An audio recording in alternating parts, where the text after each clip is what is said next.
આ પાઠની અંદર કેટલાક એમસીક્યુ છે એ આપણે જોઈએ કે જેથી આપણને ખ્યાલ આવે કે કેવી રીતે આપણે એની ગણતરી કરવી જોઈએ, રકમ વાંચ્યા પછી કયા ડેટા આપણને આપેલા છે, એ ડેટાના સંકેત શું થાય, આ બધું એમસીક્યુ ની અંદર બહુ સારી રીતે સમજવા મળે છે.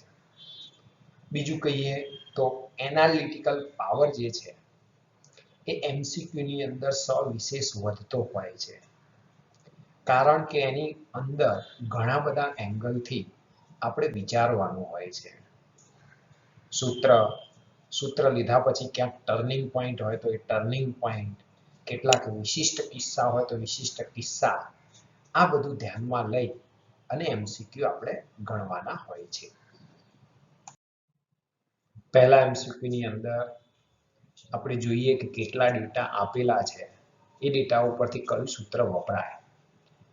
તો રકમ આપણને કહે છે કે બે બિંદુવત વિદ્યુત ભારોને એકબીજાથી અમુક અંતરે ગોઠવતા તેમની વચ્ચે લાગતું વિદ્યુતીય બળ ફાઈ છે. ઘણી વખતે આપણને એવું થતું હોય કે બળનો સંકેત તો કેપિટલ F જ થાય, પણ એવું જરૂરી નથી. ટૂંકા પ્રશ્નો હોય, એમસીક્યુ હોય તો એની અંદર સંકેત બદલી શકે છે. 11મા ધોરણની અંદર પણ બળનો સંકેત સ્મોલ f એટલે કે આપણે ઘર્ષણ બળ તરીકે લઈએ છીએ, પણ એને પ્રવેગના સંકેત તરીકે સ્મોલ f લીધેલો. અને એ વખતે ઘણા વિદ્યાર્થીઓ એ એમસીક્યુ ગણતી વખતે તકલીફમાં મુકાયેલા, કારણ કે પ્રવેગને f તરીકે આપણે જોતા હોઈએ, પણ આપણે સંકેત a ની જગ્યાએ એવું વિચારવાનું છે કે f છે, અથવા f લખેલું હોય તો તમે પછી એની ચેન્જ કરીને સ્મોલ a કરી દો અને એના પછી એ દાખલો ગણો તો તમને એકદમ સરળ પડે. બસ અહીંયા પણ એવું જ છે કે f ના બદલે તમને ફાઈ આપેલું છે.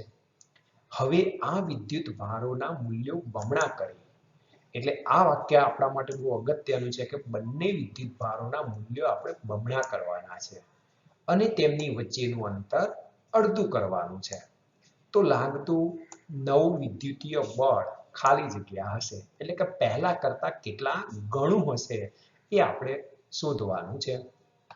તો પહેલા તો આપણું સૂત્ર શું આવે એ જોવાનું થાય, કયા ડેટા આપેલા છે એ જોવાનું થાય, બે વિદ્યુત ભારો એટલે આપણે ધારવા પડશે, કારણ કે અંદર આપણને આપ્યા નથી. તો કે બે બિંદુવત વિદ્યુત ભારો Q1 અને Q2 વચ્ચેનું અંતર R હોય તો લાગતું વિદ્યુતીય બળ F બરાબર ફાઈ બરાબર KQ1 Q2 upon R square. સમીકરણ નંબર 1. હવે Q1 ડેશ બરાબર 2Q1, કારણ કે બંને વિદ્યુત ભારોના મૂલ્યો બમણા કરવાના છે એટલે Q2 ડેશ બરાબર પણ 2Q2 લઈશું, મૂલ્ય બમણું કરતા, અને R ડેશ બરાબર R બાય 2 લઈશું, કારણ કે અંતર અડધું કરીશું. આ સિદ્ધાંત ઉપર લીધેલું છે, મેં હમણાં અંડરલાઈન કરી એટલે તમને ખ્યાલ આવી ગયો છે.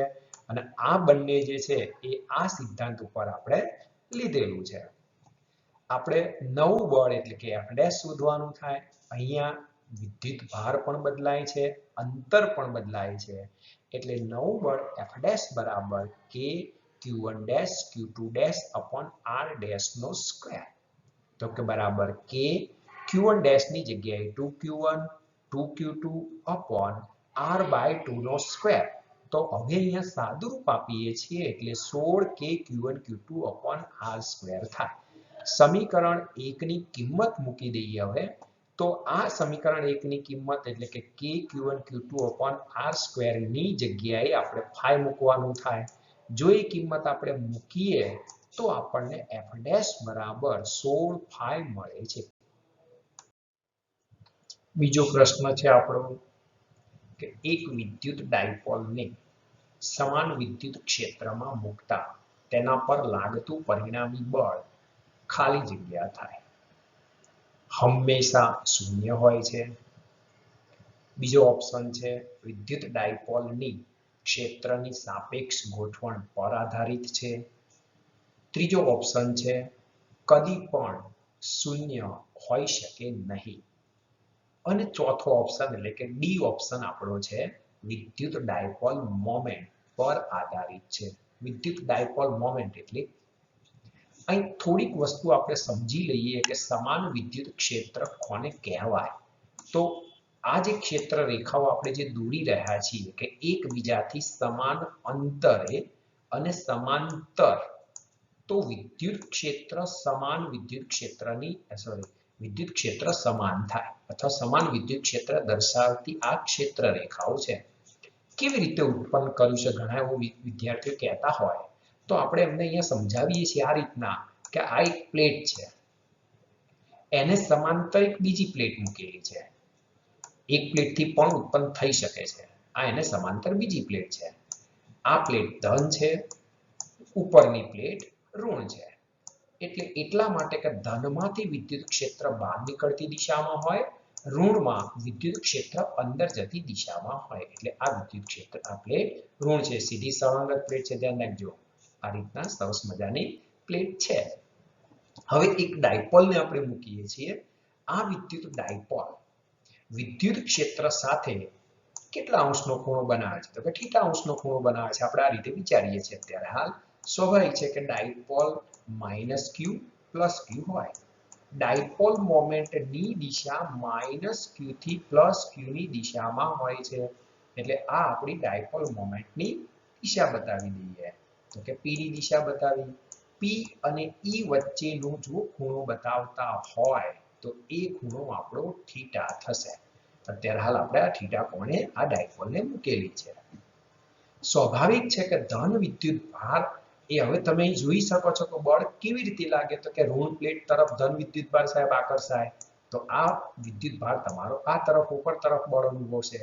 ઋણ વિદ્યુત ભાર છે તમારો નીચે તરફ બળ અનુભવશે, કારણ કે -q વિદ્યુત ભાર છે. એટલે આપણી ડાયપોલ જે છે, હવે અહીંયા આપણે જોઈએ તો કે આ બળને આપણે F1 નામ આપેલું થિયરીની અંદર, આ બળનું નામ આપણે F2 આપેલું. તો F1 અને F2 ના મૂલ્યો સમાન, કારણ કે વિદ્યુત ક્ષેત્ર દરેક જગ્યાએ સમાન જ છે.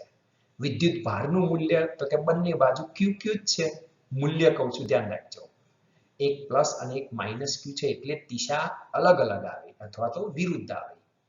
હવે અહીંયા મૂલ્યો સમાન, દિશા પરસ્પર વિરુદ્ધ, તો પરિણામી બળ હંમેશા શું થશે? શૂન્ય જ થશે.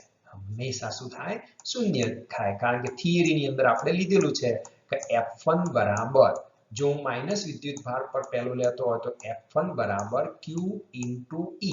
હા, એને સદિશ સ્વરૂપમાં મારે લખવું જોઈએ. અને F2 બરાબર તો કે +qe. હવે આપણે +qe અને -qe જો લેતા હોઈએ તો પરિણામી બંનેનો જો સરવાળો કરું તો સ્વાભાવિક છે કે F1 + F2 = પરિણામી બળ F થાય, અને પરિણામી બળ તો શૂન્ય થઈ જાય. એટલે માટે આપણે એવું કહી શકીએ છીએ કે પરિણામી બળ હંમેશા શું થાય? તો કે શૂન્ય થાય. એટલે આવી રીતે આપણે આ MCQ ને સમજાવી શકીએ છીએ. હા, વિદ્યુત ક્ષેત્ર તમારું સમાન હોવું જોઈએ. એટલે અહીંયા આપણે સમજીએ કે સમાન વિદ્યુત ક્ષેત્રમાં +q વિદ્યુત ભાર પર લાગતું બળ સદિશ F1 બરાબર +q * સદિશ e, અને -q વિદ્યુત ભાર પર લાગતું વિદ્યુતીય બળ તો કે સદિશ F2 બરાબર -q * સદિશ e. માટે પરિણામી બળ સદિશ F = સદિશ F1 + સદિશ F2, તો કે +q * સદિશ e - q * સદિશ e = 0. તો બળોના મૂલ્યો સમાન, દિશા પરસ્પર વિરુદ્ધ હોવાથી પરિણામી બળ હંમેશા શૂન્ય હોય છે. એટલે આપણો જવાબ કયો આવશે? તો કે એ ઓપ્શન આપણો થશે.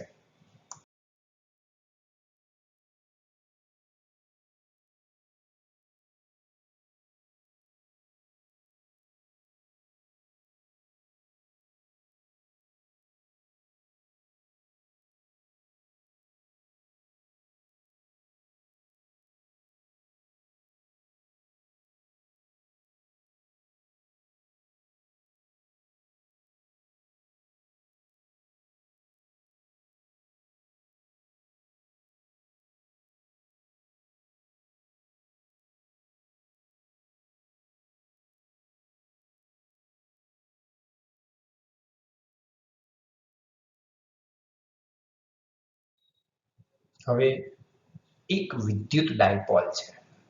આ વિદ્યુત ડાયપોલને કોઈ બિંદુવત વિદ્યુત ભારના વિદ્યુત ક્ષેત્રમાં મૂકેલ છે.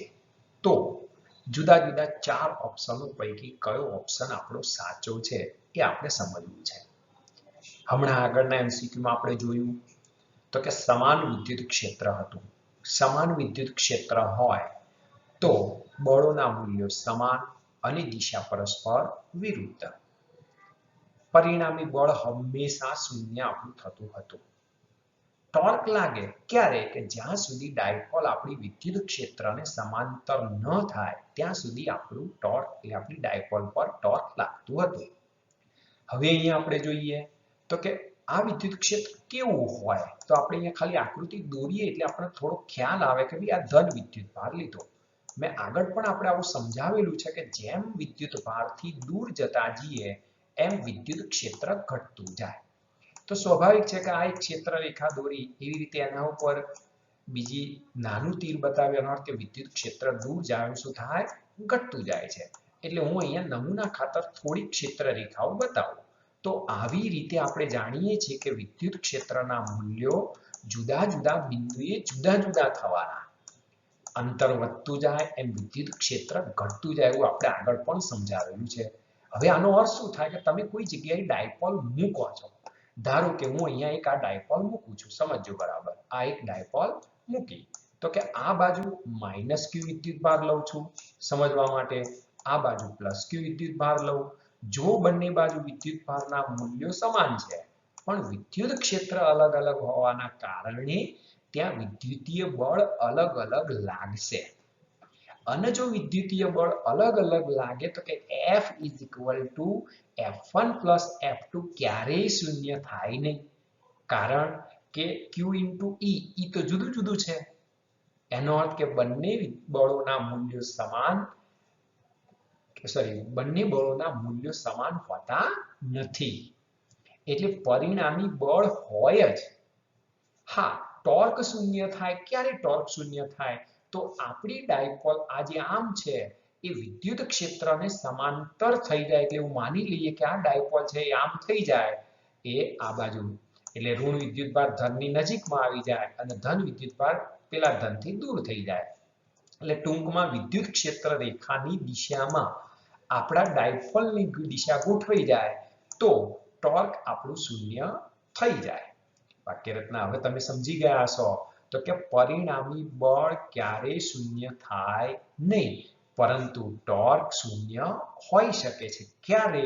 તો કે ડાયપોલ વિદ્યુત ક્ષેત્રને સમાંતર થાય ત્યારે. એટલે હવે આપણે 4 ઓપ્શનો છે જોઈએ તો કે તે ડાયપોલ પર લાગતું પરિણામી વિદ્યુત બળ શૂન્ય જ હોય તો આ વિધાન ખોટું છે.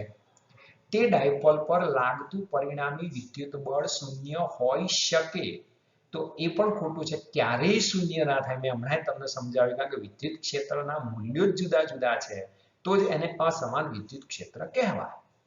ત્રીજું છે તે ડાયપોલ પર લાગતું ટોર્ક શૂન્ય હોઈ શકે તો એ વાત સાચી છે કે જ્યારે ડાયપોલ વિદ્યુત ક્ષેત્ર રેખાઓને સમાંતર થશે ત્યારે ટોર્ક શૂન્ય થાય. બાકી ટોર્ક શૂન્ય હોતું નથી. એનો હોય શૂન્ય જ હોય એનો અર્થ એ વસ્તુ ખોટી છે. એટલે આપણો જે જવાબ છે એ હવે તમે સમજી ગયા હશો કે શું કહેવા માંગીએ છીએ. એટલે અહીંયા વર્ણનાત્મકની અંદર આપણે જો લખવું હોય તો આ રીતે લખવું પડે કે બિંદુવત વિદ્યુત ભારના કારણે ઉદ્ભવતું વિદ્યુત ક્ષેત્ર અસમાન હોય છે. અસમાન વિદ્યુત ક્ષેત્રમાં વિદ્યુત ડાયપોલને મૂકતા તેના પર બળ અને ટોર્ક બંને લાગે છે. જો વિદ્યુત ક્ષેત્રને સમાંતર ન હોય તો આ ધ્યાન રાખજો. જ્યારે ડાયપોલ વિદ્યુત ક્ષેત્રને સમાંતર થઈ જાય ત્યારે માત્ર બળ લાગે છે પરંતુ ટોર્ક શું થાય છે? શૂન્ય થાય છે. એટલે આપણો જવાબ છે એ સી ઓપ્શન આવશે. હજી આગળના એક MCQ ની અંદર પણ જોઈ લઈએ કે એક ઇલેક્ટ્રોન અને એક પ્રોટોનને સમાન વિદ્યુત ક્ષેત્રમાં મૂકીએ છીએ તો એના 4 ઓપ્શનો જે છે કે તે બંને પર લાગતા બળોના મૂલ્યો અને દિશા સમાન હોય છે. બીજું આપણને કીધું કે બંનેના મૂલ્યો સમાન હોય છે. બંનેના પ્રવેગ સમાન હોય છે. પ્રવેગના મૂલ્યો સમાન હોય છે. 4 વસ્તુ આપણને સૂચવી છે. પહેલા તો આગળ પણ મેં સમજાવેલું છે કે પ્રોટોન પર વિદ્યુત ભાર ધન અને ઇલેક્ટ્રોન પર વિદ્યુત ભાર ઋણ. જ્યારે મારે સદિશ સ્વરૂપ એટલે કે દિશા સહિત સમજાવવાનું થાય ત્યારે ઇલેક્ટ્રોનનું મૂલ્ય મારે માઇનસ લેવું. આવું મેં આગળ પણ સમજાવેલું છે. તો ઇલેક્ટ્રોન પર લાગતું બળ સદિશ F1 બરાબર minus E into E, capital E. ધ્યાન રાખજો, કેપિટલ E એટલે વિદ્યુત ક્ષેત્ર છે અને સમાન વિદ્યુત ક્ષેત્ર છે એટલે બંને જગ્યાએ કેપિટલ E જ લેવાનું થશે. પ્રોટોન ઉપર લાગતું બળ એટલે કે પ્લસ સ્મોલ e ઇન્ટુ સદિશ કેપિટલ E. આનો અર્થ એવો થયો કે અહીંયાથી તમે કહી શકો કે F1 F2 ના મૂલ્યો સમાન આવશે પણ દિશા પરસ્પર વિરુદ્ધ આવશે.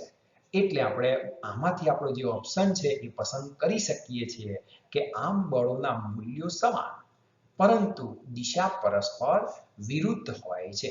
એટલે અહીંયા આપણે ફક્ત બી ઓપ્શન સાચો પડે. હા, હજી આપણે પ્રવેગમાં જવું હોય તો શું થાય? તો ઇલેક્ટ્રોનનું દળ અને પ્રોટોનનું દળ અલગ અલગ હોય છે. જો દળ અલગ અલગ હોય તો પ્રવેગના મૂલ્યો પણ અલગ અલગ થાય કારણ કે F બરાબર ma. એ ના સૂત્રનો કરતા બનાવો તો F બાય m. છેદમાં એકમાં ઇલેક્ટ્રોનનું દળ આવે અને બીજામાં પ્રોટોનનું દળ આવે. બંને દળોના મૂલ્યો જુદા હોય તો પ્રવેગના મૂલ્યો સ્વાભાવિક છે કે જુદા આવવાના. બીજી વસ્તુ છે કે દિશા. તો દિશા એ પરસ્પર વિરુદ્ધ થવાની કારણ કે F1 અને F2 પરસ્પર વિરુદ્ધ દિશામાં છે. પાંચમા MCQ ની અંદર શૂન્યાવકાશમાં એકબીજાથી અમુક અંતરે મૂકેલા બે બિંદુવત વિદ્યુત ભારો વચ્ચે ઉદ્ભવતું વિદ્યુતીય બળ આલ્ફા છે.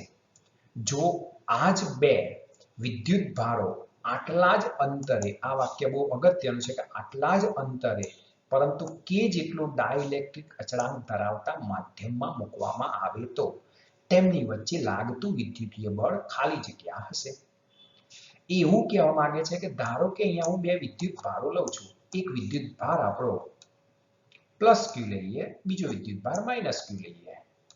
એટલા માટે કે અત્યારે હાલ મારે આકર્ષી પ્રકારનું બળ લેવું છે. ચલો એવું ના લેવું હોય તો આપણે Q1 લઈએ, બીજો વિદ્યુત ભાર Q2 લઈ લઈએ. તો બંને ધન હોવાના કારણે અપાકર્ષી બળ અનુભવશે. આ Q1 અને Q2 વચ્ચેનું અંતર ધારો કે સ્મોલ r છે. એટલે અહીંયા આપણું અંતર સ્મોલ r લઈએ છે. આ ક્યાં છે અત્યારે હાલ? તો કે હવામાં છે. કશી જ આપણને ઉલ્લેખ ના આપેલો હોય એટલે સમજી લેવાનું કે હવામાં છે. હવે ધારો કે કોઈ માધ્યમમાં મૂકવામાં આવે. માધ્યમ એટલે દાખલા તરીકે કોઈ એક મોટું પાત્ર છે એવું માની લઈએ અને આ મોટા પાત્રની અંદર આ કોઈ પ્રવાહી રહેલું છે. હવે એ પ્રવાહીની અંદર આપણા બે વિદ્યુત ભારો છે એવું માની લઈએ તો કે અહીંયા આપણે જે હમણાં જ લીધું એ જ રીતના તો કે અહીંયા પ્લસ Q1 વિદ્યુત ભાર, અહીંયા પ્લસ Q2 વિદ્યુત ભાર. જો બંને વિદ્યુત ભારો અંતર બધું એના એ જ, વિદ્યુત ભારો પણ એના એ જ, ખાલી આપણે શું કર્યું તો કે માધ્યમ બદલી દીધું અને આ માધ્યમનો ડાઇલેક્ટ્રિક અચળાંક હોય કોઈ પણ, આ તો પ્રવાહી ગમે તે લઈ શકીએ છીએ આપણે, પાણી લેવું એવું કંઈ જરૂરી નથી. કેરોસીન લઈ શકીએ છીએ તો એને ડાઇલેક્ટ્રિક અચળાંક હોય, બેન્ઝીન લઈ શકીએ છીએ, ઈથર લઈ શકીએ છીએ. એવા કેટલાય પ્રવાહી આવે છે કે જે આપણે કેમિકલની અંદર ઉપયોગમાં લઈએ છીએ. તો આવા માધ્યમની અંદર જ્યારે મૂકવામાં આવે ત્યારે લાગતા બળમાં ફેરફાર થઈ જતો હોય છે અને કેટલો ફેરફાર થાય એ પણ આપણે સમજવું જોઈએ. હા, આ કેવી રીતે આવે છે એ પણ આપણે સમજવું જોઈએ. આમ જોવા જઈએ તો હવામાં શૂન્યાવકાશની પરમિટિવિટીને ε0 કહેવાય. જ્યારે અહીંયા માધ્યમની અંદર તમારે લેવું હોય તો માધ્યમનો ડાઇલેક્ટ્રિક અચળાંક ગુણ્યા ε0 તમારે લેવું પડે. કારણ કે માધ્યમની પરમિટિવિટી ઇપ્સિલોન હોય. માધ્યમની પરમિટિવિટી શું હોય? ઇપ્સિલોન હોય. એટલે આપણે જ્યારે સૂત્રની અંદર ઉપયોગ કરીએ છીએ ત્યારે આ ખાસ ધ્યાન રાખવાનું થાય. ચલો હવે વિદ્યુતીય બળ પહેલું આપણને આપ્યું છે F બરાબર આલ્ફા. હવે તેટલા જ માધ્યમમાં તેટલા જ અંતરે મૂકતા નવું બળ એટલે એને આપણે Fm કીધું તો કે Fm બરાબર F બાય K થાય. ટૂંકમાં બળ છે એ કેમાં ભાગનું થાય છે એટલે કે આલ્ફા બાય K આપણો જવાબ આવશે. હવામાં હવે કેવી રીતે આ લાગુ પડ્યું છે એ આપણે જોવું હોય તો આ રીતે લઈ શકીએ છીએ કે હવામાં લાગતું બળ F બરાબર 1/4πε0 q1 q2 upon r². જો વિદ્યુત ભારોને કે ડાઇલેક્ટ્રિક અચળાંકવાળા માધ્યમમાં મૂકવામાં આવે તો લાગતું બળ Fm બરાબર 1/4πε q1 q2 upon r² અહીંયા શું કર્યું તો તમને ખ્યાલ તો થોડોક આવી જ ગયો હશે કે અહીંયા જો ઇપ્સિલોન 0 ની જગ્યાએ ઇપ્સિલોન આવી ગયું કારણ કે માધ્યમમાં તમે મૂક્યું છે. હવે મારે તો ઇપ્સિલોન ની કાઢી અને ઇપ્સિલોન 0 જ લાવવું છે તો શું કરવું જોઈએ તો કે વ્યાખ્યા છે આપણી પાસે તો કે Fm બરાબર એ વ્યાખ્યા છે આપણી કે ડાઇલેક્ટ્રિક અચળાંકની કે K બરાબર ઇપ્સિલોન ભાગ્યા ઇપ્સિલોન 0 K બરાબર શું થાય ઇપ્સિલોન ભાગ્યા ઇપ્સિલોન 0. આ MCQ ની અંદર બે બિંદુવત વિદ્યુત ભારો q અને q વચ્ચેનું અંતર સ્મોલ r છે. આ બંને વિદ્યુત ભારોની બરાબર વચ્ચે એક ત્રીજો વિદ્યુત ભાર q મૂકવામાં આવે છે. જો વિદ્યુત ભાર q પર લાગતું પરિણામી બળ શૂન્ય હોય તો કેપિટલ Q બરાબર ખાલી જગ્યા. જુદા જુદા ચાર ઓપ્શન આપણને આપેલા છે.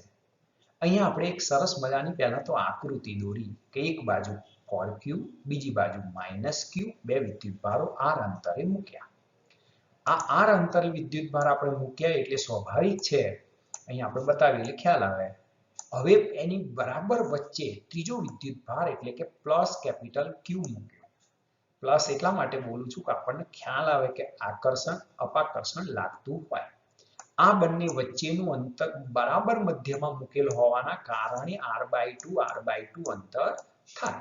એટલે આ અંતરો આપણે આવી રીતે અહીંયા દર્શાવેલા છે. ખ્યાલ તો તમને આવી ગયો છે. હવે આપણે શું કીધું છે એને રકમમાં તો કે q વિદ્યુત ભાર પર લાગતું પરિણામી બળ શૂન્ય હોય. તો q ઉપર કેટલા બળો લાગશે તો કે 2. કેમ તો કે q પર +4q ના કારણે લાગતું બળ q પર કેપિટલ Q ના કારણે લાગતું બળ અને આ બંનેનો સરવાળો શૂન્ય થતો હશે. બીજી વસ્તુ કે બેના અંતરો જુદા જુદા છે કે q થી 4q નું અંતર તો કે r q થી કેપિટલ Q નું અંતર તો કે r/2. હા એટલે બળ જ્યારે લઈએ છીએ સૂત્ર જ્યારે લઈએ છીએ ત્યારે એમાં આ કિંમતો આપણે મૂકવાની હોય છે. તો હવે લખીએ કે q પર કેપિટલ Q ના કારણે લાગતું બળ જો F1 બરાબર K કૌંસમાં -Q capital Q upon r/2 નો સ્ક્વેર.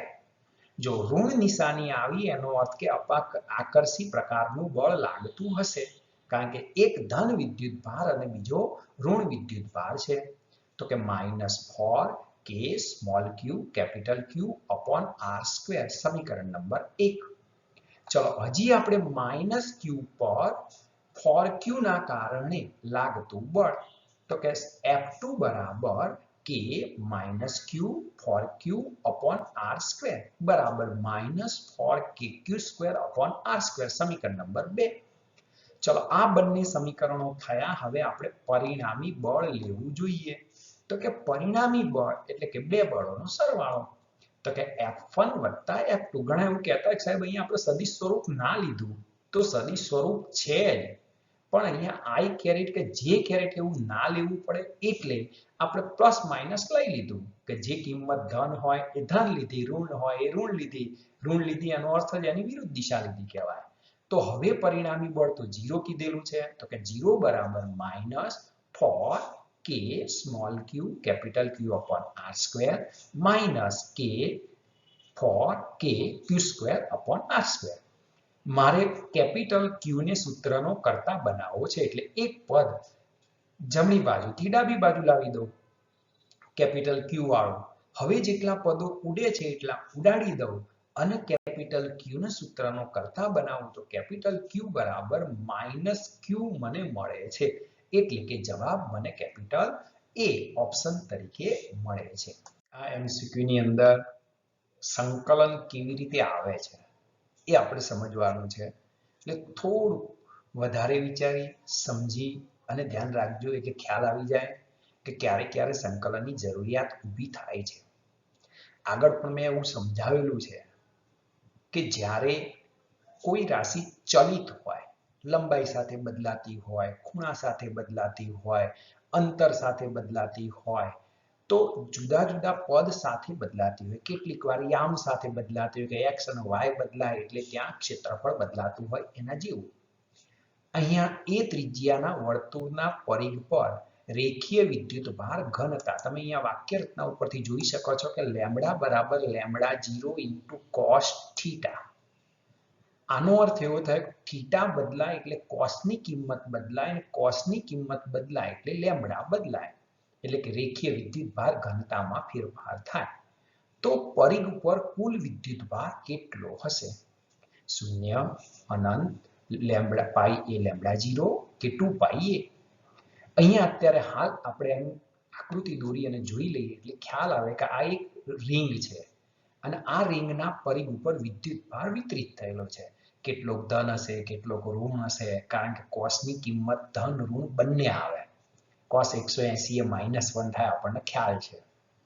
હવે શું કર્યું તો કે એક નાનો મેં ચાપ લીધો.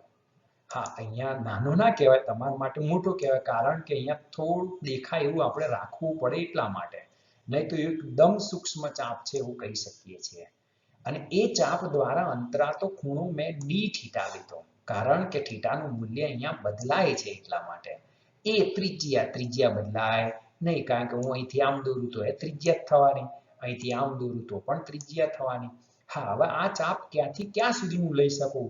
તો 0 થી સ્ટાર્ટ કરું આખો રાઉન્ડ મારીને આવું તો આપણે જાણીએ છીએ કે પૂરું થાય પાછા આવીએ એટલે 2 પાઈ રેડિયન સુધી આ ખૂણાનું મૂલ્ય બદલાતું હોય. આ ખૂણાનું મૂલ્ય 0 થી 2 પાઈ સુધી બદલાતું હોય, અથવા 0 થી 360 કહી શકીએ છીએ. એટલે કે આવી રીતે આપણે આ આકૃતિ દોરી છે. ખ્યાલ આવી ગયો છે કે આપણે શું કહેવા માંગીએ છીએ? હા, હજી આપણે થોડુંક વધારે વિચારવાનું છે એટલે આપણે સમજીએ બરાબર કે જેથી કરીને આપણને ખ્યાલ આવે. હવે ખૂણો બરાબર ચાપની લંબાઈ ભાગ્યા ત્રિજ્યા. ખૂણો બરાબર ચાપ ભાગ્યા ત્રિજ્યા આપણે વારે ઘડીએ આ સૂત્રનો ઉપયોગ પહેલા પણ કરતા હતા. 11મા ધોરણની અંદર રેડિયનમાં જ્યારે ખૂણો લેતા હતા ત્યારે સમજાવતા હતા. માટે ચાપની લંબાઈ, આજે નાનો ચાપ ટુકડો લીધો છે એની વાત કરીએ છીએ, તો કે a ઇન્ટુ ડી થીટા થાય. a ઇન્ટુ ડી થીટા થાય. માટે રેખીય વિદ્યુતભાર ઘનતાની વ્યાખ્યા અનુસાર લેમ્બડા બરાબર dq બાય dl. મેં આગળ પણ સમજાવ્યું હતું કે delta q by delta l પણ લઈ શકાય છે. અહીં આપણે dq લઈએ છીએ કારણ કે અંતર સાથે વિદ્યુતભારમાં બદલાવ થાય છે. હા, અંતર સાથે એવું સીધું ના કહી શકીએ, પણ થીટા સાથે બદલાય છે. એટલે ટૂંકમાં વિદ્યુતભાર ચાપ ઉપર બદલાય છે, મૂલ્ય એનું બદલાય છે. એવું કહેવા માંગે છે કે પહેલા 1 સેન્ટીમીટરની અંદર ધારો કે હું એક ટુકડો લઉં અને આ 1 સેન્ટીમીટરમાં મને 5 વિદ્યુતભારો મળતા હોય, તો પછીના 1 સેન્ટીમીટરની અંદર મને 4 વિદ્યુતભારો પણ મળતા હોઈ શકે છે અથવા 6 વિદ્યુતભારો પણ મળતા હોઈ શકે છે. કારણ કે થીટા સાથે વિદ્યુતભારના મૂલ્યમાં પરિવર્તન થાય છે. હવે ચાપ પર રહેલો વિદ્યુતભાર શોધવો હોય તો dq બરાબર લેમ્બડા ઇન્ટુ dl થાય. Lambda into dl. dl એટલે ચાપની લંબાઈ. તો કે માટે dq બરાબર લેમ્બડા 0, શું કર્યું મેં લેમ્બડાની કિંમત મૂકી દીધી કે lambda 0 cos theta into a into d theta. dl ની પણ કિંમત મૂકી દીધી. એટલા માટે કે મને આનું સંકલન કરતા ફાવે. મેં ફક્ત અત્યારે હાલ જે dq લખ્યું એ મેં હમણાં તમને જેટલો નાનો ચાપ બતાવ્યો એ ચાપ પરનો વિદ્યુતભાર છે. નાનો એટલા માટે શબ્દ વાપરું છું કે આકૃતિમાં થોડો મોટો દેખાય છે, પણ આપણે જોઈ શકીએ એટલા માટે. નહીં તો આપણે એકદમ નાનું દોર્યું તો d થીટા ના દેખાય, પાછું ચાપ ના દેખાય એટલા માટે. હવે શું કરવું જોઈએ? તો સ્વાભાવિક છે કે થીટાનું મૂલ્ય 0 થી 2 પાઈ ની વચ્ચે બદલાવાનું છે. તો સંકલન કરવું જોઈએ. હવે તમને જ ખ્યાલ આવી ગયો હશે. તો કે સમગ્ર પરિઘ પરનો કુલ વિદ્યુતભાર આપણે શોધવો છે. તો કે કેપિટલ Q બરાબર ઇન્ટિગ્રેશન 0 થી 2 પાઈ લેમ્બડા 0 એ cos theta into d theta. આમાં અચળ પદો જે હોય એને સંકલન વિકલનની બહાર લઈ જઈએ છીએ. તો આ કિંમત આપણી થાય Q બરાબર લેમ્બડા 0 a બાર. ઇન્ટિગ્રેશન 0 થી 2 પાઈ cos theta into d theta. હવે આપણને જેવું અનુકૂળ આવે એવું વાક્ય અહીંયા આવ્યું અથવા તો એવું સૂત્ર અહીંયા આવ્યું કે sin નું વિકલન cos, આ એક જ વસ્તુ યાદ રાખવાની, એટલે તમને બધા 4 સૂત્રો એક સાથે યાદ આવી જાય. ફરીથી sin નું વિકલન cos, cos નું વિકલન માઇનસ sin, તો cos નું સંકલન પ્લસ sin થાય. નિશાનીઓ ઉલટાતી હોય છે. ફરીથી sin નું વિકલન cos, cos નું વિકલન માઇનસ sin, તો cos નું સંકલન પ્લસ sin, કારણ કે આપણે અહીંયા સંકલન જોઈએ છીએ. તો માટે અહીં લખ્યું આપણે કે integration cos theta into d theta બરાબર sin થીટા થાય. આ સંકલનનું સૂત્ર લખ્યું. તો કે માટે q બરાબર લેમ્બડા 0 એ સંકલન કર્યું એટલે sin થીટા થયું, પણ લિમિટ મૂકવાની બાકી રહી 0 થી 2 પાઈ. જો અહીંયા લિમિટમાં થોડીક જગ્યા રાખવાની છે, પણ આપણું કોમ્પ્યુટર પ્રમાણે જે લેતું હોય એ પ્રમાણે અહીંયા જગ્યા રહેશે. નહીં તો જનરલી જો હું લખતો હોઉં તો આ પદ આપણે આ રીતે લખીએ છીએ કે sin થીટા, જો ચોરસ કૌંસ છે એ તો દેખાય છે આપણને, ચોરસ કૌંસ કરવાનો થાય એટલે આ રીતે આપણે ચોરસ કૌંસ કરીએ છીએ. ચલો હવે અહીંયા લિમિટ આપણી થાય 0 અને અહીંયા લિમિટ થાય આપણી 2 પાઈ. આ રીતના આપણે લખીશું એટલે આપણને તકલીફ ના પડે. ચલો હવે અહીંયા આપણે જોઈએ તો કે માટે q બરાબર લેમ્બડા 0 એ sin 2 pi minus sin 0 upper limit minus lower limit. ફરીથી વાક્ય બોલું છું, upper limit minus lower limit. તો કે sin 2 પાઈ થીટાની જગ્યાએ, કારણ કે આપણે સંકલન કોનું કર્યું તો કે d થીટા, d થીટા ઉપરથી ખબર પડે કે થીટાનું કર્યું છે. dx હોય તો x નું કર્યું હોય, dr હોત તો r નું કર્યું હોત. એટલે અહીંયા sin 2 pi minus sin 0, sin 0 એ 0 થાય અને sin 2 પાઈ એ 0 થાય. તો બંને કિંમતો મૂકો તો 0 માઇનસ 0 એટલે તો 0 જ રહેશે. તો કે લેમ્બડા 0 ઇન્ટુ a ગુણ્યા 0 બરાબર તો 0 થાય. કેટલીક વખતે જુદી જુદી પરીક્ષાઓમાં પૂછાયેલો છે આ પ્રશ્ન, તો અહીંયા cos ની જગ્યાએ cos સ્ક્વેર થીટા પણ વાપરેલું હોય. એટલે મેં લખ્યું છે કે જો રકમની અંદર લેમ્બડા બરાબર lambda 0 into cos square theta હોત તો તમારો જવાબ છે લેમ્બડા 0 a ઇન્ટુ પાઈ થાય. કેમ?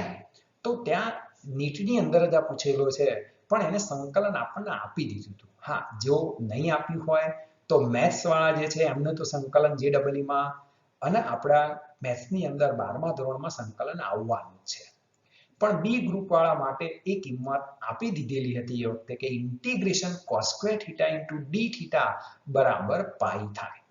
હા, આ સંકલન પણ આપણે 7મા ચેપ્ટરની અંદર જોઈશું કે આનો જવાબ સીધો શું આવે અને કેવી રીતે આવે છે. એટલે અત્યારે હાલ આપણે સંકલનની ચર્ચા અથવા ચિંતા કરતા નથી. બે બિંદુવત વિદ્યુત ભારો Q અને for Q ને એકબીજાથી 30 સેન્ટીમીટરના અંતરે મૂકેલા છે. તો તેમને જોડતી રેખા પર ખાલી જગ્યા અંતરે રહેલા બિંદુએ વિદ્યુત ક્ષેત્રની તીવ્રતા 0 હશે. for Q થી 20 સેન્ટીમીટર અંતરે. બીજો ઓપ્શન છે આપણો Q થી 7.5 સેન્ટીમીટર અંતરે. સી ઓપ્શન છે for Q થી 15 સેન્ટીમીટર અંતરે. અને ચોથો ઓપ્શન છે Q થી 5 સેન્ટીમીટર અંતરે. હવે આ સમજવાનું થાય કે ક્યાં વિદ્યુત ક્ષેત્ર 0 થાય. અહીંયા બંને ધન વિદ્યુત ભારો છે એટલે વિદ્યુત ક્ષેત્ર બે વિદ્યુત ભારોને જોડતી રેખાના વચ્ચેના કોઈ બિંદુએ 0 થશે. ફરીથી હું આકૃતિ દોરી સમજાવું એટલે થોડો ખ્યાલ આવે કે આ ધન વિદ્યુત ભાર છે, આ પણ ધન વિદ્યુત ભાર છે, પણ આ વધારે છે એટલે હું અહીંયા નામ લખું છું for Q, પેલામાં આપણે ના લખ્યું. બરોબર. હવે વિદ્યુત ક્ષેત્ર કોનું વધારે હોય તો સ્વાભાવિક તમે કહો સાહેબ for Q નું હોય ને 4 ગણો વિદ્યુત ભાર છે એટલે for Q એટલે ધનમાંથી નીકળતી દિશામાં વિદ્યુત ક્ષેત્ર હોય.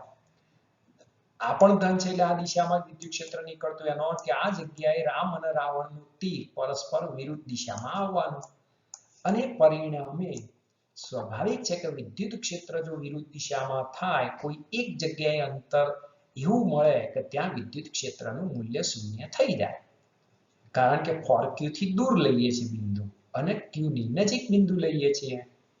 હા, આ વાત થઈ મારી બંને ધન વિદ્યુત ભાર હોય તો. પણ જો એક ઋણ વિદ્યુત ભાર હોત અને બીજો ધન વિદ્યુત ભાર હોત તો મારે સમજાવવું છે. બાકી તો અહીંયા જે છે એ તો આપણે લેવાના છીએ આકૃતિ દોરીને. તો આવા સંજોગોમાં શું થાય? તો અહીંયા ખાસ જોવાનું છે કે ઋણમાં વિદ્યુત ક્ષેત્ર અંદર આવતી દિશામાં પહેલા હું શું કરું, એક લાઈન દોરી દઉં છું કે આ બંને વિદ્યુત ભારોને જોડતી લાઈન દોરી છે. એવું માની લેવાનું કે સહેજ મેં નીચે એટલે દોરી કે આપણને ખ્યાલ આવે. ધનમાંથી વિદ્યુત ક્ષેત્ર બહાર નીકળતી દિશામાં હોય એટલે આ ધનમાંથી વિદ્યુત ક્ષેત્ર રેખા બહાર નીકળતી દિશામાં હું લાલ કલરમાં લઉં છું. એટલે આ ધનમાંથી વિદ્યુત ક્ષેત્ર રેખા બહાર નીકળતી દિશામાં લીધી. ચલો હવે ઋણમાં અંદર આવતી દિશામાં લેવાની છે એટલે મારે અહીંયા વિદ્યુત ક્ષેત્ર રેખા આમ દોરવાની થાય. એટલે મારું જે બિંદુ છે P એ ક્યાં આવ્યું? તો તમે જોઈ શકો છો કે ઓછા વિદ્યુત ભારની નજીક અને વધારે વિદ્યુત ભારથી દૂર. પણ કઈ બાજુ? તો કે બે વિદ્યુત ભારોથી બીજી બાજુ, વચ્ચે નહીં. ઉપરનામાં બે વિદ્યુત ભારોની વચ્ચે આવે. કારણ કે ધન વિદ્યુત ભારની વિદ્યુત ક્ષેત્ર રેખા બહાર નીકળતી દિશામાં હોય અને ઋણમાં વિદ્યુત ક્ષેત્ર અંદર આવતી દિશામાં હોય. એટલે મેં અહીંયા ઋણની વિદ્યુત ક્ષેત્ર રેખા અંદર આવતી દિશા લીધી. હા, પણ ઋણની ધનથી ઘણા દૂર છીએ. કેમ? કારણ કે ફોર ક્યુ વિદ્યુત ભાર છે એટલે વિદ્યુત ભારનું મૂલ્ય ઘણું વધારે છે, જ્યારે પહેલામાં વિદ્યુત ભારનું મૂલ્ય ઘણું ઓછું છે. હું શું કહેવા માંગુ છું એ તમે સમજી ગયા હશો. હા, અહીંયા આ આખું અંતર આપેલું હોય તો તમારે અહીંથી આ અંતર x ધારી લેવાનું થાય અથવા r ધારી લેવાનું થાય તો તમને કિંમત મળી જાય. અહીંયા શું થાય નીચેનામાં? તો કે P થી ઋણ વિદ્યુત ભારનું અંતર તમે x ધારી લો, જ્યારે પેલું અંતર તો તમને આપેલું જ હોય બે વિદ્યુત ભાર વચ્ચેનું અંતર. તો તમારે જ્યારે અંતર લેવાનું થાય ત્યારે અહીંયા x અને અહીંયા ધારો કે 30 છે તો કે 30 - x થાય. જ્યારે આની અંદર શું થાય? તો કે ફોર ક્યુ થી અંતર લેવાનું થાય ત્યારે 30 + x લેવાનું થાય. જ્યારે ક્યુ થી અંતર લેવાનું થાય ત્યારે ખાલી x લેવાનું થાય. જ્યારે આવશે ત્યારે આપણે એ વસ્તુ પણ સમજાવીશું કે આ કેવી રીતે આવે છે. હવે અહીંયા આપણે આની આકૃતિ જોઈએ એટલે આપણને ખ્યાલ આવે કે ભાઈ આ શું કહેવા માંગે છે, એટલે આપણને કોઈ ડાઉટ રહે નહીં. તો જો અહીંયા હવે આપણે શું કર્યું અહીંયા? તો કે પ્લસ ક્યુ સ્મોલ ક્યુ વિદ્યુત ભાર લીધો, પ્લસ ફોર ક્યુ સ્મોલ વિદ્યુત ભાર, ફોર સ્મોલ ક્યુ વિદ્યુત ભાર લીધો. હવે વિદ્યુત ક્ષેત્ર રેખાઓ મેં દોરી, બધી બાજુ દોરી, પણ મારે તો P બિંદુએ જ જોવાનું છે. એટલે મેં એક ક્ષેત્ર રેખા કઈ બાજુ દોરી? તો હું લાલ કલરથી અહીંયા બતાવું એટલે તમને ખ્યાલ આવે કે આ બાજુ દોરી. એવી જ રીતે ફોર ક્યુ માંથી એક ક્ષેત્ર રેખા ધન છે એટલે બહાર નીકળતી દિશા જ લેવાની છે, પણ મારે તો P બિંદુએ જ જોવાનું છે, એના સિવાય તો જોવાનું નથી. એટલે મેં અંતર ધાર લીધું x. ક્યાંથી? તો કે Q થી. તો કે ફોર ક્યુ થી કેટલું થાય? તો કે 30 - x થાય. તો P બિંદુએ વિદ્યુત ક્ષેત્રના મૂલ્યો સમાન અને દિશા પરસ્પર વિરુદ્ધ હોય તો જ પરિણામી શૂન્ય થાય. આપણે પરિણામી શૂન્ય લાવવાનું જ છે. તો E1 = E2. હવે E એટલે KQ/R². આપેલા વિદ્યુત ભારથી બિંદુનું અંતર એટલે R. તો અહીં તમારું P બિંદુ છે, આપેલો વિદ્યુત ભાર Q પહેલામાં તો કે KQ/x². બીજો વિદ્યુત ભાર આપણો ફોર ક્યુ છે, બિંદુ આપણું P છે તો કે ત્યાંથી અંતર કે 30 - x આપણે લીધું તો કે K ફોર Q/30 - x². હા, વિદ્યુત ક્ષેત્રના મૂલ્યો સમાન છે, ધ્યાન રાખજો અહીંયા. એટલે પ્લસ Q કે માઇનસ Q લેવાનું થાય નહીં. કદાચ જો ઋણ વિદ્યુત ભાર હોત તો આપણે માઇનસ નિશાની લેવાની થાય નહીં, કારણ કે મૂલ્યો સમાન લીધા છે. દિશા તો આપણે પહેલેથી જ નક્કી કરી દીધેલી છે. તો માટે આપણે કહી શકીએ છીએ કે 30 - x/x² = 4. શું કર્યું મેં? તો અહીંયા Q ઉડાડી દીધા, K ઉડાડી દીધા. 30 - x² છે અને પેલી બાજુ લઈ લીધો, છેદમાં x² છે એટલે કોમન આપણે લઈ લીધું. હવે બંને બાજુ રૂટ કાઢી દઈએ તો કે 30 - x / x = 2. કારણ કે આ બાજુથી વર્ગ નીકળી જાય એટલે સામે વર્ગમૂળ થાય. ચલો હવે ચોકડી ગુણાકાર કરવાનો થાય તો કે 30 - x = 2x. આ x ને હું જો આ બાજુ લાવી દઉં તો આપણે 30 બરાબર 3x થાય. તો કે માટે x બરાબર તો કે 10 થાય. આ x એટલે શું? તો પાછું આકૃતિમાં આવવું પડે. તો કે x એટલે q થી આપેલા બિંદુનું અંતર તો કે 10 સેન્ટીમીટર. પણ રકમની અંદર તમે જુઓ તો q થી તો 5 આપ્યું છે, q થી તો 7.5 આપ્યું છે. આનો અર્થ કે એ વસ્તુ ખોટી છે. તો મારે for q નો વિચાર કરવો પડે. તો x ની જગ્યાએ જો હું 10 મૂકું તો કે 30 - 10 તો કે 20 સેન્ટીમીટર થાય. તો આપણે એ કહી શકીએ છીએ કે for q થી એટલે કે q થી 10 સેન્ટીમીટર અને for q થી 20 સેન્ટીમીટર અંતરે વિદ્યુત ક્ષેત્ર શૂન્ય થાય. એટલે આપણો ઓપ્શન છે એ ઓપ્શન લાગુ પડી જાય. શૂન્યાવકાશની પરમિટિવિટી ઇપ્સિલોન 0, માધ્યમની પરમિટિવિટી કીધું હોત તો ઇપ્સિલોન. જો કે બંનેના એકમો એક સરખા જ હોય છે. અહીંયા વિદ્યુત ભારનું પારિમાણિક સૂત્ર કેપિટલ Q લેવાનું છે. આમ જનરલી આપણે mLTA પ્રવાહને એમ્પિયર વડે દર્શાવીએ છીએ. પણ અહીંયા એને વિદ્યુત ભારને કેપિટલ Q તરીકે સ્વીકારી લેવાનું કીધું. તાપમાન હોય તો mLTK વડે આપણે દર્શાવીએ છીએ. આ એટલા માટે યાદ કરાવું છું કે 11મા ધોરણની અંદર આ આપણે ભણીને આવેલા છીએ. અહીંયા 4 ઓપ્શનો પૈકી કયો ઓપ્શન આપણો સાચો છે? JEE ની અંદર પણ 2 વાર પૂછાયેલું છે, નીટની અંદર પણ 1 વાર પૂછાયેલો છે અને જૂના બોર્ડની અંદર પણ આ MCQ ઘણી બધી વખત પૂછાતો હતો. હા, તો તમને એપ્સિલોન 0 નો એકમ આવડવો જોઈએ. અને એ એકમ લેવા માટે આપણું સૂત્ર છે કે F બરાબર 1/4πε0 Q1 Q2/r². શું કર્યું? એમાંથી મેં એપ્સિલોન 0 નો સૂત્રનો કર્તા બનાવી દીધો. એપ્સિલોન 0 નો સૂત્રનો કર્તા બનાવો, એના પછી એનો એકમ મૂકવાની શરૂઆત કરો. તો કે Q1 Q2 નો એકમ કુલંબ થાય, પણ ગુણાકારમાં છે એટલે કુલંબનો સ્ક્વેર થાય, ભાગ્યા F એટલે ન્યૂટન. 4π ને તો એકમ હોય નહીં. r², r એટલે અંતર એટલે કે મીટરનો વર્ગ, એટલે એનો એકમ બનશે કુલંબ સ્ક્વેર પ્રતિ ન્યૂટન ઇન્ટુ મીટર સ્ક્વેર. હવે તો આપણે Q ના સ્વરૂપમાં જ લેવાનું કીધું છે. તો કે ઇપ્સિલોન 0 નું પારિમાણિક સૂત્ર, કદાચ તમને ખ્યાલ જ હશે કે આ આપણે ચોરસ કૌંસ કરીએ છીએ, એનો અર્થ જ થાય પારિમાણિક સૂત્ર. પણ કોનું? તો કૌંસમાં આપણે લખ્યું ઇપ્સિલોન 0. તો કે ઇપ્સિલોન 0 નું પારિમાણિક સૂત્ર, આટલું લાંબુ ના લખવું પડે એટલે આ સંકેતમાં લખાય છે.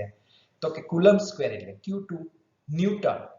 આ ન્યૂટનનું mLT લેવું હોય તો F બરાબર ma પરથી આપણે લઈએ છીએ. m એટલે કિલોગ્રામ, a એટલે મીટર પ્રતિ સેકન્ડ સ્ક્વેર. એટલે આના ઉપરથી આપણે લીધું m1 L1 T-2.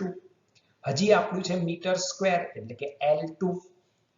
તો આ બધાનું જો સાદું રૂપ આપીએ તો કે m ની -1, L ની -3, T ની 2, Q ની 2, એટલે આપણો ઓપ્શન બનશે C. સમજી ગયા છો કે કેવી રીતે આ ઓપ્શન આપણો આવ્યો. હજી આપણે પ્રવાહના સ્વરૂપમાં જો રજૂઆત કરવી હોય તો, એટલે મેં લખ્યું અહીંયા કે વિદ્યુત પ્રવાહના સ્વરૂપમાં પૂછ્યું હોય તો Q બરાબર આપણું IT સૂત્ર છે. એનો અર્થ કે Q નું mLT લેવાનું થાય તો A1 T1 લઈ શકાય, પણ અહીંયા Q સ્ક્વેર નું લેવાનું છે, ધ્યાન રાખજો પાછા.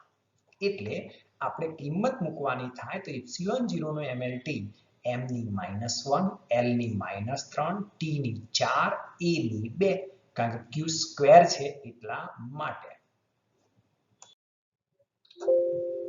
આ MCQ ની અંદર HCl અણુ, જો HCl H+1 Cl-1 એટલે તમે સમજી ગયા છો કે વિદ્યુત ડાયપોલ તરીકે વર્તે એવો અણુ આ થયો આપણો.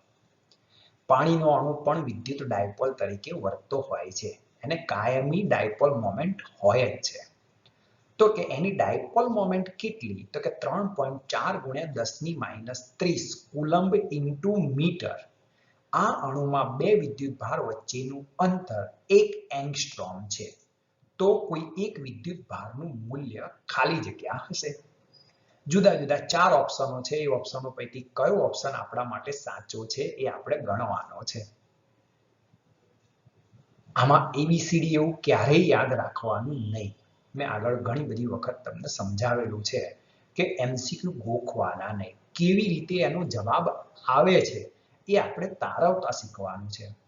હવે આપણે પહેલા તો આપેલી કિંમતો છે એના સંકેતો શું થાય તો કે વિદ્યુત ડાયપોલ મોમેન્ટ એટલે કે P તો કે 3.4 ગુણ્યા 10 ની -30 કુલમ્બ ઇન્ટુ મીટર. હવે બે વિદ્યુત ભારો વચ્ચેનું અંતર જેને આપણે 2a વડે દર્શાવીએ છીએ. ધ્યાન રાખજો, બે વડે ગુણવાના નથી. 1 એંગસ્ટ્રોમ આપેલું છે એટલે કે 1 ગુણ્યા 10 ની -10 મીટર. તો શું શોધવા છે તો કોઈ એક વિદ્યુત ભારનું મૂલ્ય એટલે Q બરાબર શોધો. એકદમ સરળ સૂત્ર છે, કારણ કે અહીંયા તો સદિશ સ્વરૂપની પણ જરૂર નથી.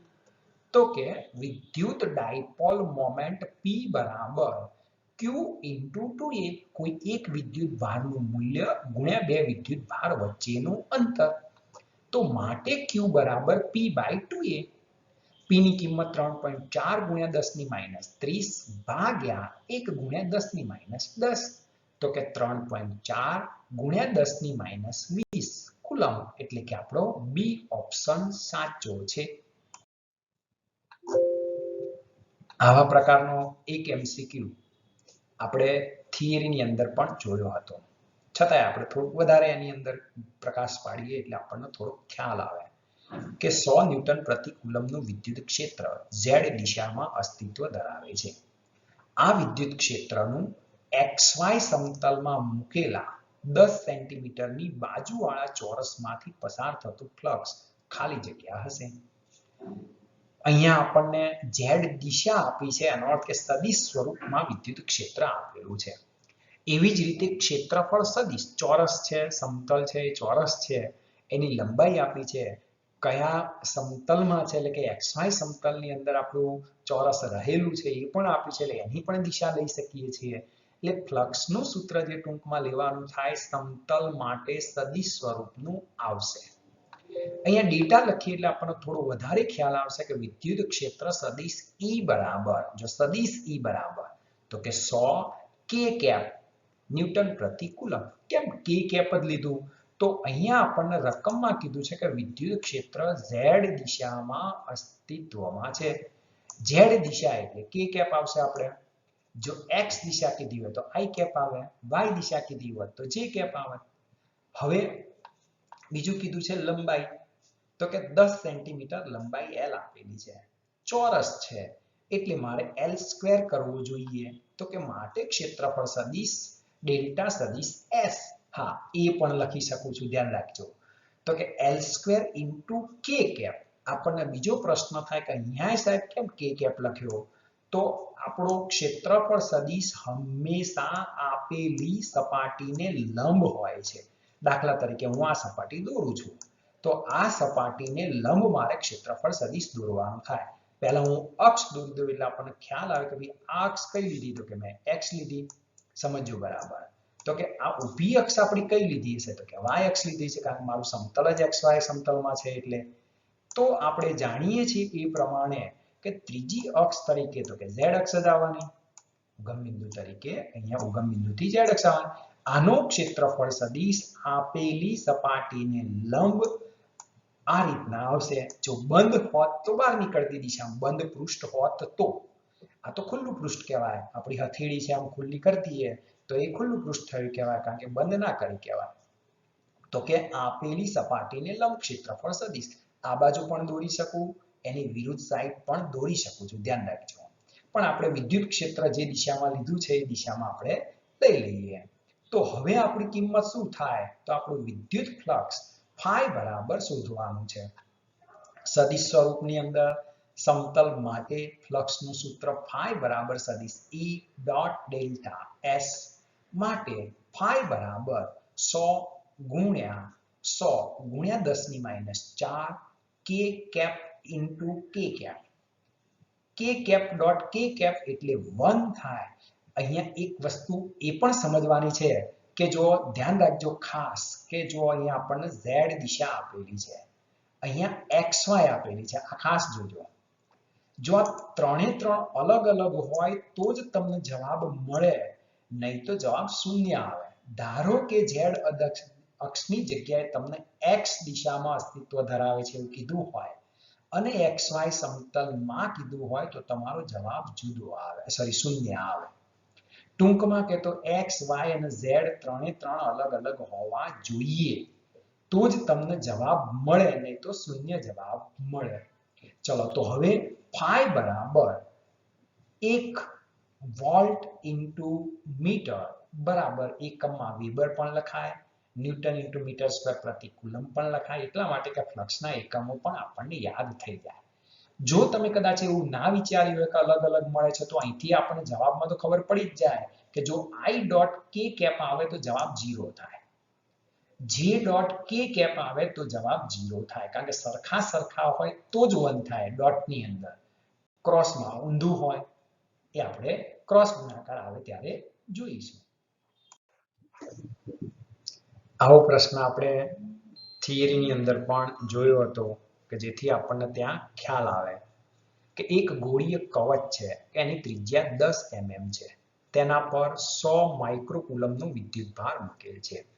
હવે કવચના કેન્દ્ર ઉપર બીજો 10 માઇક્રોકુલમ જેટલો વિદ્યુતભાર મૂકીએ તો આ વિદ્યુતભાર પર લાગતું બળ ખાલી જગ્યા હશે. અહીંયા ફક્ત એક જ સિદ્ધાંત છે કે ગોળીય કવચ હોય તો આ ગોળીય કવચની અંદરના વિસ્તારમાં વિદ્યુત ક્ષેત્ર હંમેશા શૂન્ય હોય છે. બસ હવે એ વિદ્યુત ક્ષેત્રની અંદર કોઈ પણ વિદ્યુતભાર મૂકો તો લાગતું બળ F બરાબર QE લઈ શકાય. ટૂંકમાં ગોળીય કવચનું અંદરના વિસ્તારમાં વિદ્યુત ક્ષેત્ર આપણે લેવાનું છે અને એ અંદરના વિસ્તારમાં રહેલા વિદ્યુતભાર પર બળ લેવાનું થાય. એટલે આપણે લખ્યું કે વિદ્યુત ભારિત ગોળીય કવચની અંદરના બધા જ બિંદુઓએ વિદ્યુત ક્ષેત્ર E બરાબર 0 થાય. આ અંદરના વિસ્તારમાં જ ધ્યાન રાખજો, બહારના વિસ્તારમાં હોય તો Q/R² પ્રમાણે ગણવાનું છે અને કેન્દ્રથી અંતર લેવાનું છે, ધ્યાન રાખજો ગોળીય કવચના. તો માટે Q વિદ્યુતભાર પર લાગતું બળ તો કે F બરાબર Q * E. જો E જ 0 હોય તો Q નો તો કોઈ મતલબ જ ના રહ્યો, એટલે માટે F બરાબર શું થાય તો કે 0 થાય. Q ની કિંમત ભલે 10 માઇક્રોકુલમ હોય પણ આપણે તો E 0 છે એટલે જવાબ આપણો 0 થશે.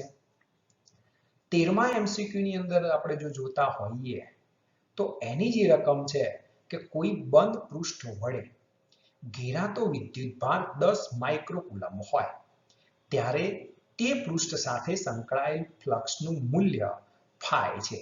ત્યારે સંકળાયેલ ફ્લક્સનું મૂલ્ય phi છે. હવે આ જ પૃષ્ઠની અંદર બીજો -10 માઇક્રોકુલમ વિદ્યુતભાર દાખલ કરવામાં આવે છે ત્યારે અથવા આવે તો હવે આ પૃષ્ઠ સાથે સંકળાયેલ ફ્લક્સ ખાલી જગ્યા થાય. એટલે આપણા ઓપ્શનની અંદર આપણને એવું કીધેલું છે કે બમણું થાય એટલે કે 2π થાય, એના એ જ રહે એટલે કે phi રહે, 4 ગણું થાય એટલે કે 4π થાય અને શૂન્ય થાય. તો આપણો જવાબ શું આવે આપણે સમજવાનું છે. તો પહેલા તો ડેટા આપણા તો કે પહેલો વિદ્યુતભાર Q1 બરાબર 10 માઇક્રોકુલમ હતો. એ વખતે એની સાથે સંકળાયેલું ફ્લક્સ તો કે phi1 બરાબર phi હતું. ચલો તો બીજો વિદ્યુતભાર દાખલ કર્યો તો હવે કેટલો થયો તો Q2 બરાબર પહેલા 10 માઇક્રોકુલમ હતું, હવે -10 માઇક્રોકુલમ બીજું દાખલ કર્યું તો ટોટલ સરવાળો છે શૂન્ય થઈ ગયો. તો માટે phi2 બરાબર શોધવાનું થાય. તો phi અને Q વચ્ચે અનુબંધ પૃષ્ઠ છે. પાછું પહેલું જ વાક્ય આપણે વાપર્યું છે કે બંધ પૃષ્ઠ વડે ઘેરાતો. આ ખાસ આપણા માટે અગત્યનું છે. તો બંધ પૃષ્ઠ વડે ઘેરાતો વિદ્યુતભાર છે એટલા માટે. બંધ પૃષ્ઠ હોય તો ગૌસનો નિયમ લેવાનો થાય. આગળ પણ મેં તમને સમજાવેલું છે કે ફ્લક્સના આમ 3 સૂત્રો છે. સમતલ સપાટી હોય તો phi બરાબર સદિશ E dot delta S. Delta S ના લખું કેપિટલ સદિશ E લખું તો પણ એટલું જ સાચું છે, એવું મેં તમને સમજાવેલું છે. વક્ર સપાટી હોય તો ઇન્ટિગ્રેશન સદિશ E ડોટ સદિશ DS. એટલા માટે કે જ્યારે ત્યારે એનું સંકલન જ કરવું પડે.